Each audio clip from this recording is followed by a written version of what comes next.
Allah. Hey, it's me, Rebekah. I met you at 201 Poplar earlier today. What's up?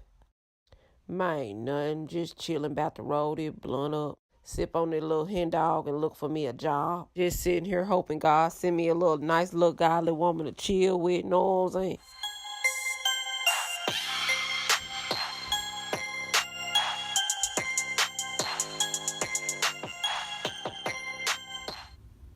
Hey, y'all. Come on in here. Come on in here. Well, y'all know I told y'all I speak two languages, and one of them is country, Southern country bumpkin. So today's word is going to be a country word, which is candy yams.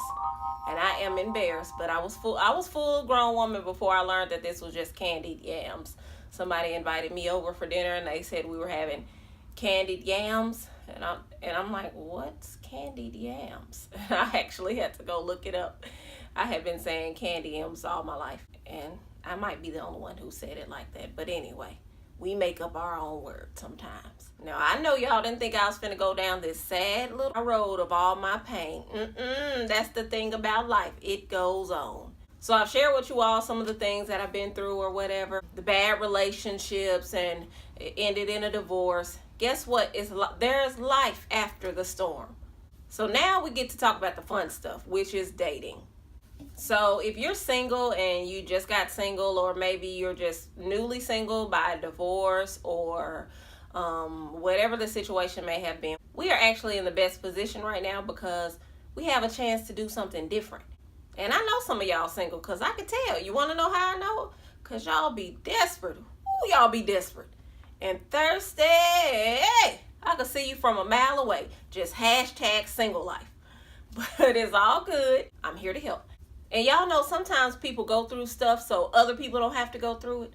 So if you're smart, you will listen to someone else who's been there, done that, who can give you some advice so you don't have to go down the same road.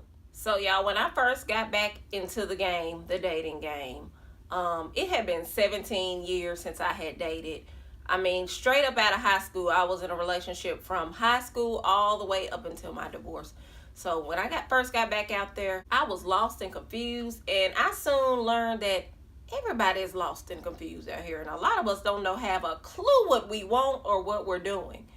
And let me ask y'all a question. How did y'all last relationship work out? How did the way you did things the last time work out?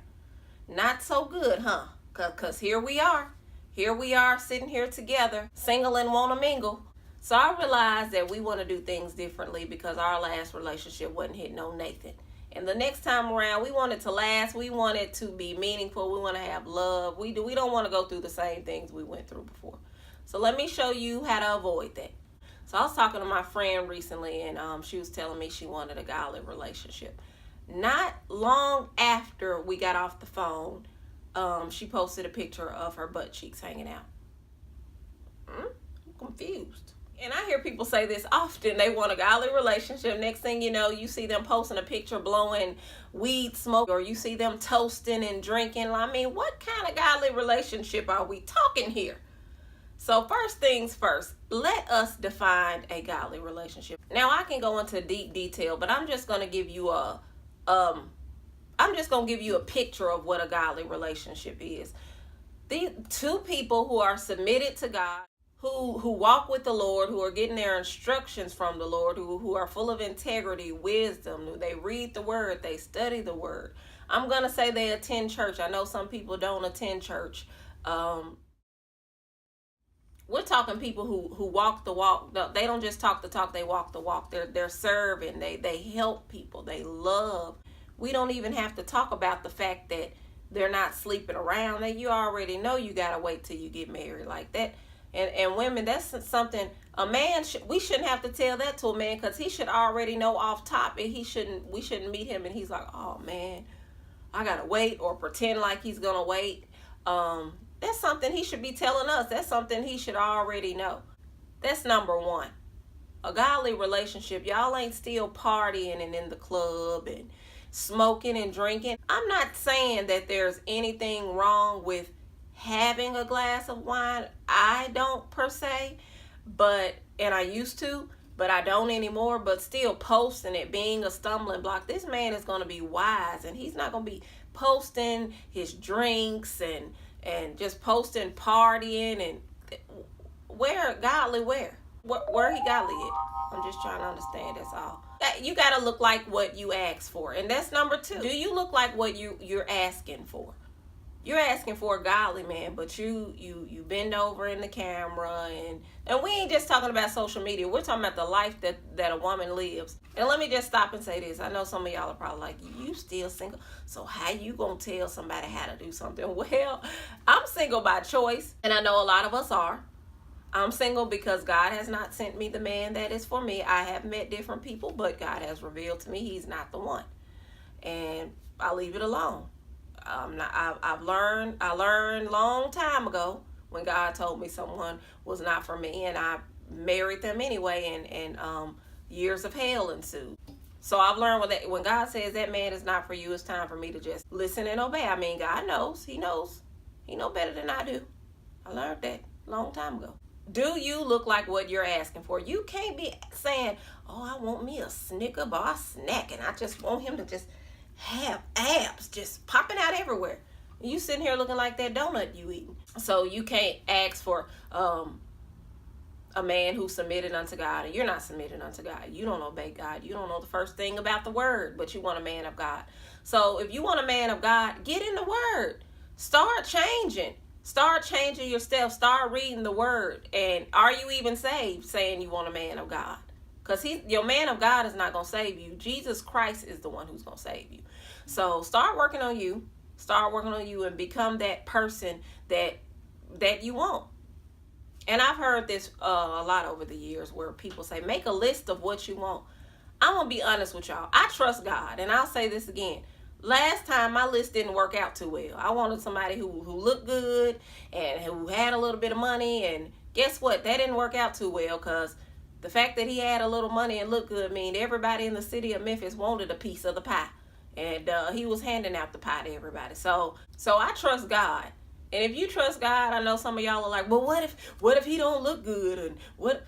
I believe God knows your heart. He knows better than you what you want and need. He's not gonna send you a ooga booga monster. He knows what you're attracted to. He understands attraction is important. So just trust God. I barely go before the Lord about a man, and the reason is I found myself so lost in the Lord and in the Word that I'm content with wherever He has me, and I trust His season for me. But when I do go before Him about a man, I just say, Lord, I just pray this man is a righteous man. I pray that he is wise, and you know best, Lord. And when your time is right, you will send this man to me. I don't say, Lord, I hope Lord, I pray he's a lawyer and just got a bankroll and just 6'6", and I don't make up all of those things, because you don't even know if you can handle that. You might think you can handle a doctor, and you may be praying for a doctor, but then you come to find out this doctor is always gone and never has time for you. Then you learn real fast that money ain't nothing and looks ain't nothing. It's really what's in the heart, and it's really, is he serving God? And also, and if you're saying you want a godly relationship, it's going to come down to what can you all do together for the kingdom? Are y'all's visions for the kingdom lining up? Because that's another thing. There are dreams I have, and if this person ain't on the same page, there's no way we can work. There's just no possible way. If I'm saying I attend church almost every Sunday, I try to attend church every Sunday, and I'm doing different things at church, and I'm involved in reading the word, and I have to hold this person's hand and make them come to church and beg him to come. There's problem number one. And so real quick, ladies and men, there are a lot of different men and women in the Bible that we can look at, and we can ask ourselves, do we reflect any of these women in the Bible? They're good examples of the holy, righteous women in the Bible, and the men as well. Yes, Rebekah is in the Bible. I was actually the woman at the well who married Isaac and gave birth to Jacob. So I'm actually the grandmama of a whole nation.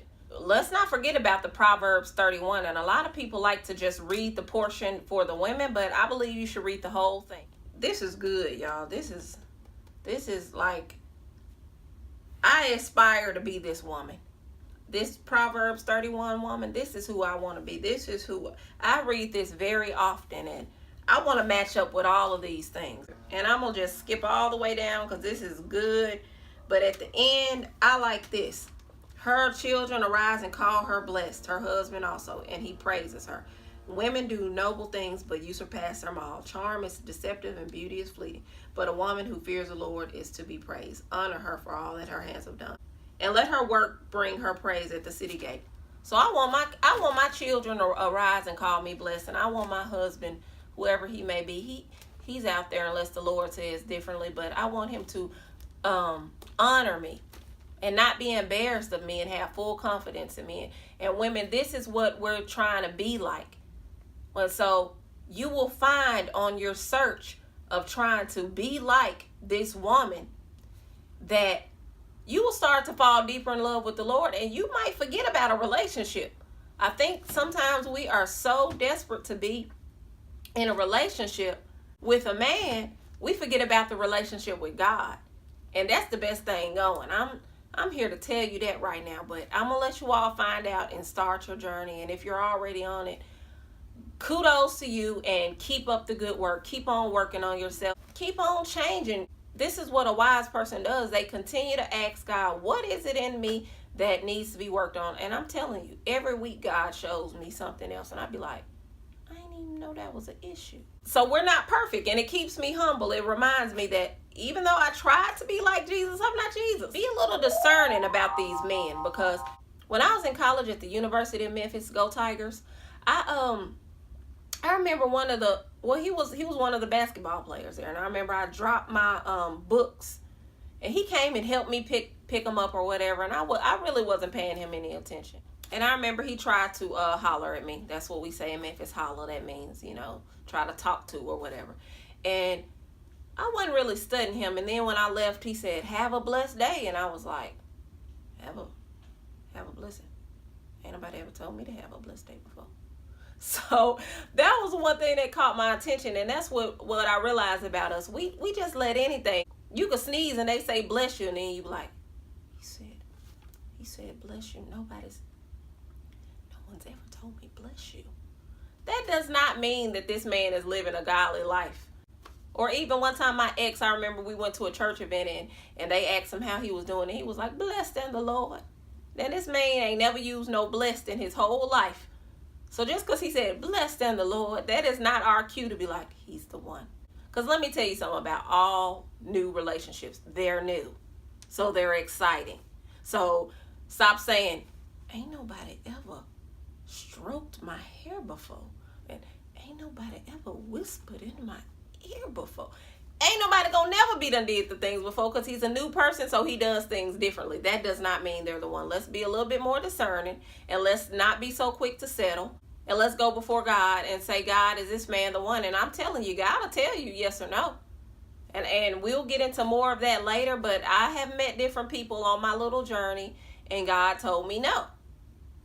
Immediately. And I know we'd be like, I'm bored, I'm lonely, and you mean to tell me no? I mean, it shouldn't be a problem to just entertain it a little bit, but when God says no, it's a no. And if you decide to do it anyway, guess what? You're probably going to waste another 1 or 2 more years. So you're going to just be coming right back around the mountain when she comes. You know, the children of Israel, the journey that was supposed to take them 11 days took them 40 years. And you don't want to be like that. You don't want to keep on repeating stuff over and over. Are you going through anything that you already been through before, and you're like, dang, this happened in every relationship? That's because you're doing the same things the same way. So it's time. Let's do something. Let's do it differently this time. Let's define what godly is. Let's make sure we're being godly. And let's make sure we're keeping this before the Lord. And let's make sure, most importantly, we are obeying the Lord. And in the meantime, do what God has given you the gift to do, which is work on yourself. So you can mirror the person that you're praying God sends you. You can be that diamond in the rough. Because right now, you just rough. So let's get it cracking. Let's get it popping. And if you haven't already done so, like, subscribe, and share. And be blessed.